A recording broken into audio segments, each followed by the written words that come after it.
اعوذ باللہ من الشیطان الرجیم بسم اللہ الرحمن الرحیم الحمد للہ رب العالمین والصلاة والسلام علی اشرف الانبیاء والمرسلین اما بعد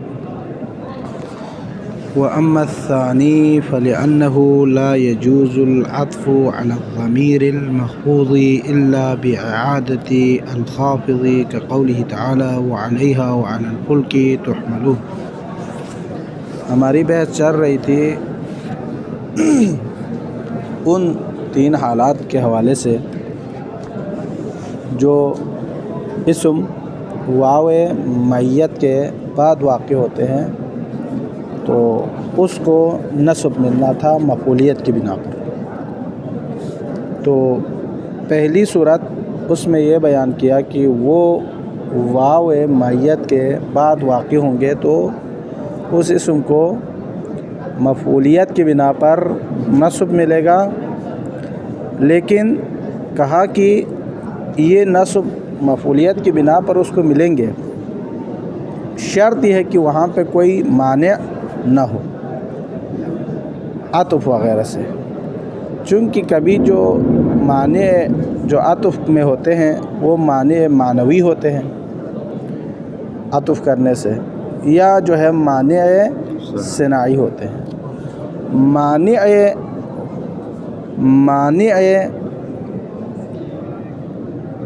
معنوی کے حوالے سے ہم نے بیان کیا کہ مانع معنوی جو ہے واو مصاحبت کے بعد آنے والے اسم کو نصب ملنے سے کیا کرتے ہیں روکتے ہیں۔ علیکم السلام ورحمۃ اللہ، ابھی شروع کیے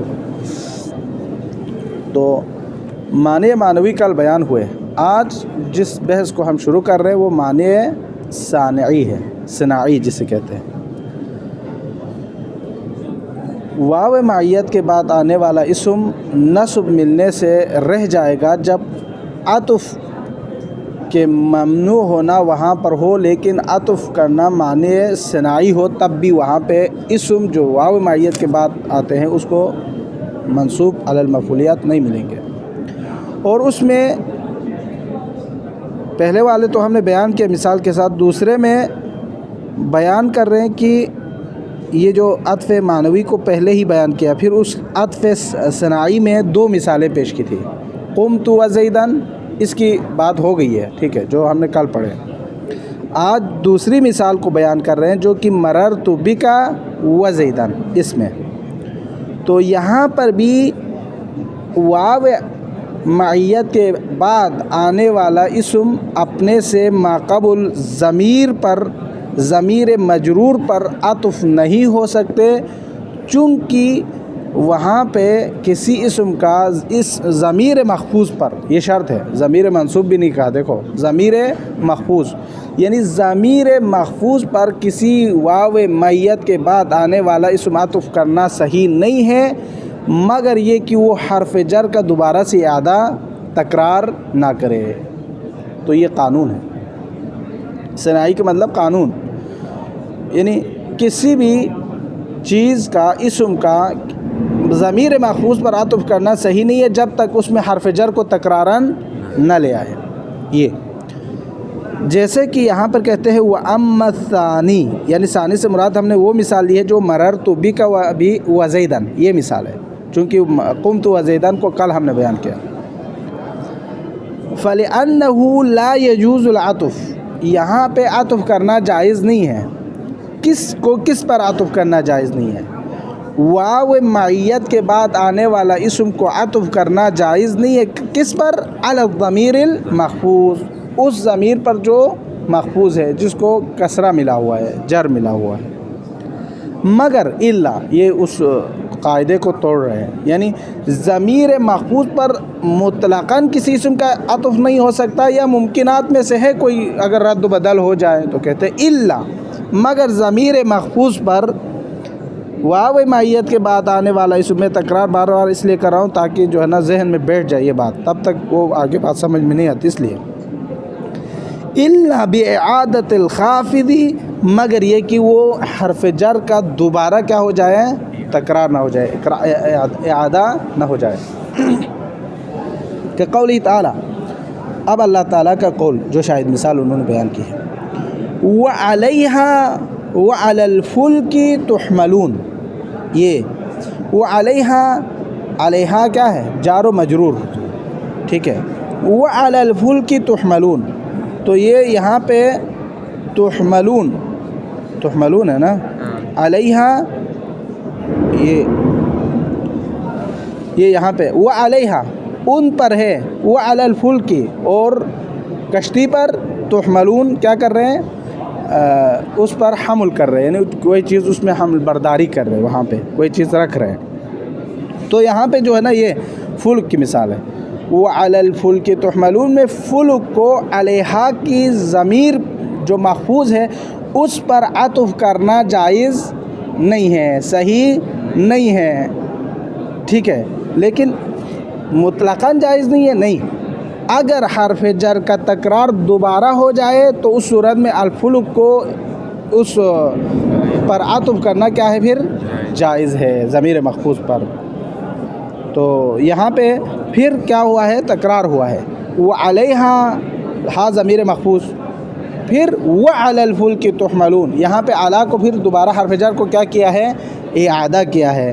جب یہ اعادہ ہوا ہے تو اس صورت میں اعادہ خافض کی بنیاد پر فلک کو ہا کی ضمیر پر عطف کرنا پھر کیا ہو جائے گا؟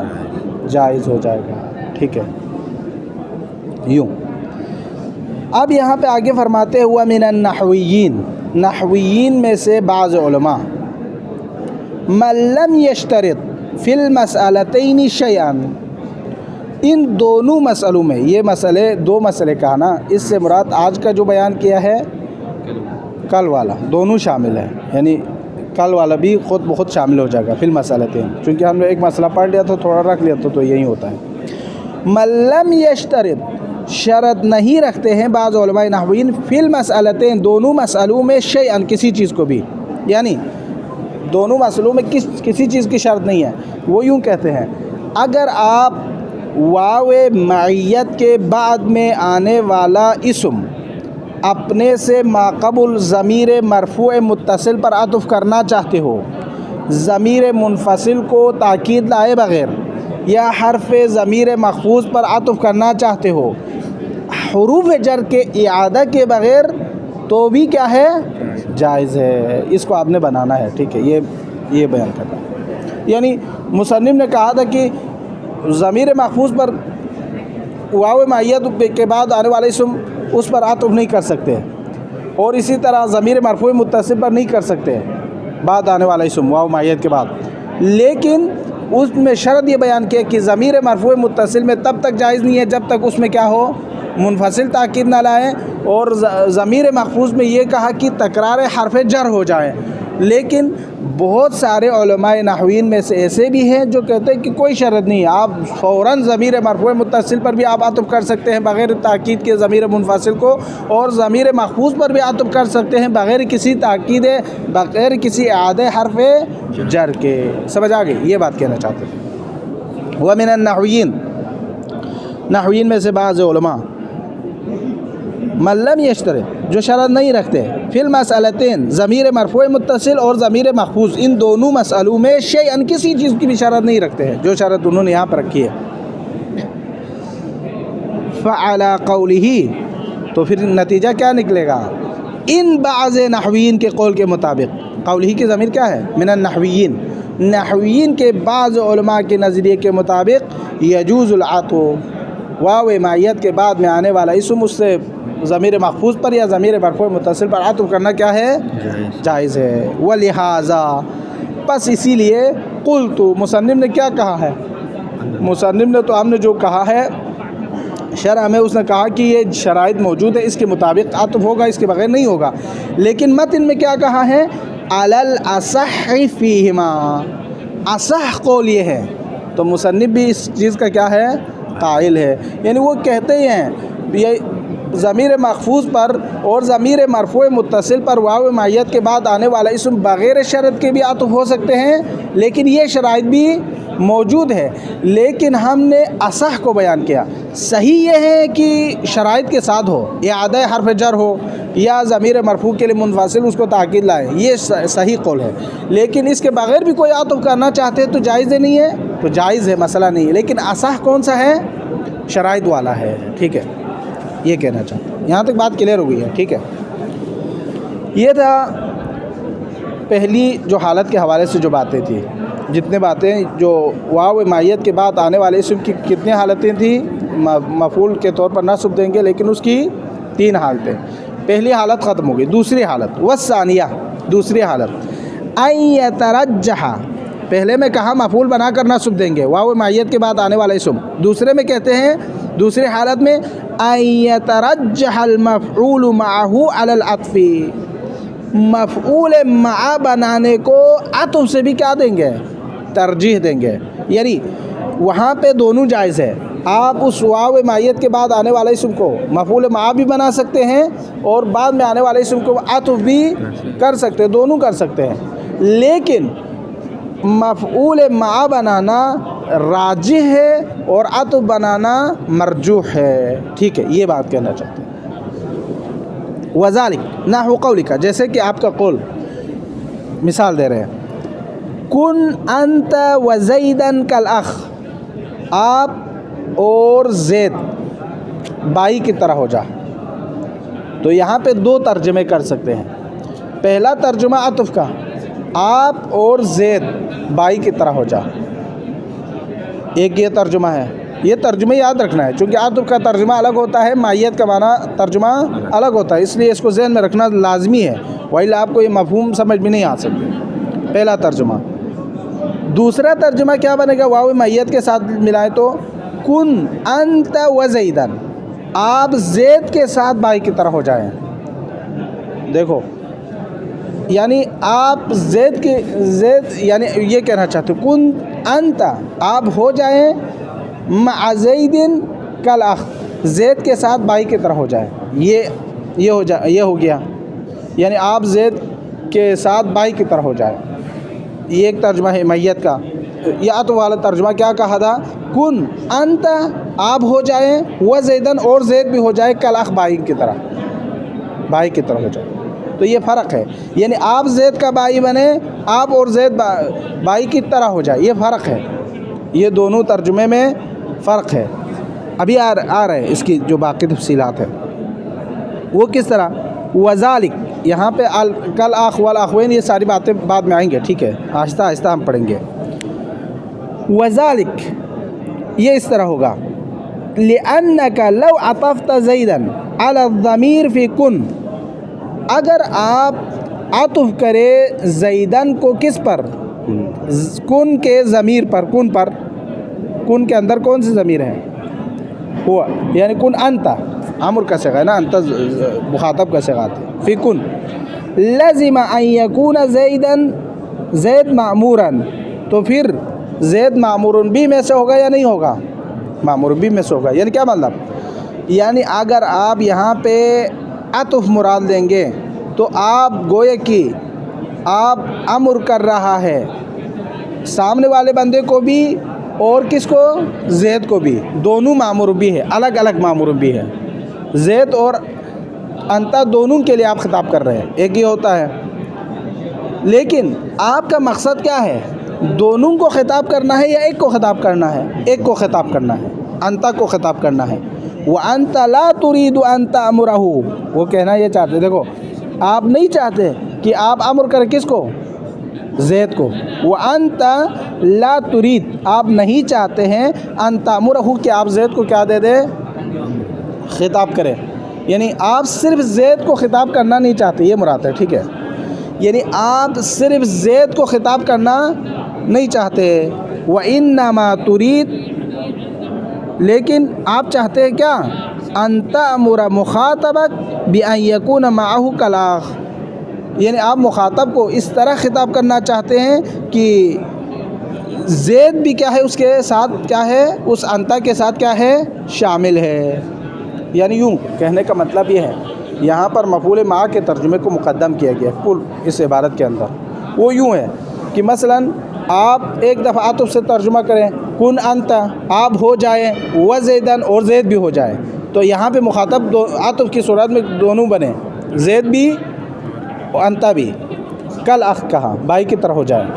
لیکن آپ یہ نہیں چاہتے کہ زید بھی معمور بھی ہو، بلکہ آپ کیا کس کو امر کرنا چاہتے ہیں؟ آپ چاہتے ہیں کہ بھائی انتا کو خطاب کرے کہ وہ زید کی بھائی کی طرح بنے، تو آپ نے کیا کرنا ہے؟ کن انت مع زید کل اخ، یعنی آپ زید کے ساتھ بھائی کی طرح ہو جائے، تو آپ کا خطاب پھر اس میں کون آئے گا؟ صرف انتا آئے گا، وہ اس کے ساتھ خود بخود کیا ہو جائے گا؟ شامل ہو جائے گا، معمور بھی نہیں ہوگا، لیکن مخاطب کے ساتھ اس کو بھی کیا ہو جائے گا؟ شامل ہو جائے گا۔ فرق ہے نا، سمجھ آ گئی؟ یہ دو فرق ہے، لطیف فرق ہے، اس لیے جو ہے نا میں بار بار ریپیٹ اس لیے کر رہا ہوں۔ دیکھو اس کو آخری خلاصے کے طور پر، اگر آپ اس میں عطف مراد لے لیں، کن انت آپ ہو جائیں، و زیدن اور زید بھی ہو جائیں، کل اخ بھائی کی طرح، تو اس میں مأمور بھی دونوں ہوں گے یا ایک ہوں گے؟ دونوں، احسن، دونوں ہوں گے۔ لیکن اگر آپ نے کیا کہنا، آپ کی مراد کیا ہے؟ فقط انتا ہے، زید نہیں ہے، تو آپ نے کس طرح خطاب کرنا ہے؟ کن انت آپ ہو جائے مع زیدین، زید کے ساتھ کس طرح ہو جائیں؟ کل اخ بھائی کی طرح ہو جائے، تو یہاں مأمور بھی میں کون آئے گا؟ فقط انتا آئے گا، لیکن وہ خود بخود اس میں کیا ہو جائے گا؟ شامل ہو جائے گا۔ تو آپ خطاب کرنا چاہتے ہیں انتا کو، زید کو خطاب نہیں کرنا چاہتا، تو اس صورت میں آپ نے کیا لانا ہے؟ کن انت مع زیدین، تو یہ مراد ہوگا۔ لیکن یہاں بھی اشکال ہے، اس کو ابھی آخر میں بیان کریں گے مصنف۔ یہاں اخوین نہیں کہا، میت کے معنی میں لینے سے کیا ہوتے ہیں؟ اخوین ہونا چاہیے تھا، اخوین ہونا چاہیے تھا، لیکن اس نے اخوین نہیں کہا، اخ کہا ہے، مفرد لایا، تثنیہ نہیں لایا۔ آپ زید کے ساتھ بھائی کی طرح ہو جائے، آپ اور زید بھائیوں کی طرح ہو جائے۔ اگر یہاں پہ عطف مراد ہوتے تو کیا ہونا چاہیے تھا؟ احسن، اخوین ہونا چاہیے تھا۔ کیوں؟ چونکہ آپ کا خطاب دونوں ہے، تو دو تثنیہ ہوتے ہیں یا مفرد ہوتے ہیں؟ تثنیہ ہوتے ہیں، یہ ابھی آ رہے ہیں، ٹھیک ہے، اس کی زیادہ تفصیل ہم نہیں کریں گے، پہلے اس کو پڑھیں۔ ان یترجح المفعول مع علی العطف، مفعول مع کو مترجح کیا جائے گا کس پر؟ عطف پر۔ وذلک نحو قولک، وہ اس طرح ہوگا جیسے آپ کا قول، کن انت، انت کیا ہے؟ ضمیر منفصل ہے، جو کہ کن کے لیے تاکید کے طور پر استعمال کے لیے لایا، چونکہ کن کے اندر کیا ہے؟ ضمیر خود موجود ہے جو انتا ہے، اس کے لیے دوبارہ انتا لانا، یہ اس کے لیے کیا ہے؟ ضمیر منفصل کا تاکید ہے اس کے لیے۔ وزیدن، زید کے ساتھ کل اخ بھائی کی طرح ہو جائے۔ وذالک، یہ آپ نے واو کے ساتھ یہ جو عطف کے بغیر معیت کو لایا ہے واو میں، کیوں؟ وذالک، یہ معیت کا لانا، لأنک لو عطفت زیدن، اگر آپ زید کو عطف کریں گے علی الضمیر فی کن کے اندر جو ضمیر ہے انتا پر، لازمہ، تو اس سے یہ لازم آتا ہے، کیا لازم آتا ہے؟ ان یکون زید معمورا، زید کے لیے بھی آپ نے گوئے کہ کیا کیا ہے؟ امر کیا ہے، معمور بھی ہوگا پھر۔ وانت لا تريد ان تامرہ، آپ نہیں چاہتے کہ زید کو کیا کریں؟ خطاب کرے۔ وانما تريد، بلکہ آپ چاہتے ہیں مخاطب ان تامر مخاطبک، آپ مخاطب کو امر دیں بأن یکون معہ، کہ یہ مخاطب یہ انتا ہو جائے کس کے ساتھ؟ زید کے ساتھ کل اخ بھائی کی طرح۔ تو آپ کسی کے لیے کہہ رہے ہیں کہ مثلا آپ فلاں کے ساتھ بھائی کی طرح ہو جائے، تو مخاطب سامنے والا ہوگا یا فلاں بھی ہوگا؟ سامنے والا ہوگا، وہ خود بخود اس میں کیا ہو جائے گا؟ شامل ہے۔ تو مأمور بھی کا اصل کون ہے؟ انتا ہے یا فلان ہے؟ انتا ہے، یہ مراد ہے، ٹھیک ہے، یہ ذہن میں رکھیں، یہ اس طرح ہے۔ یعنی اس میں تھوڑا سا اگر دقت سے نہ پڑے تو اشتباہ کا خطرہ ہے، وہی لوگ سب مائیت کہیں گے تو کچھ بھی سمجھ نہیں آتا۔ یہاں تک ایک بات کلیئر ہو گئی ہے، یہ جو مثال کے حوالے سے۔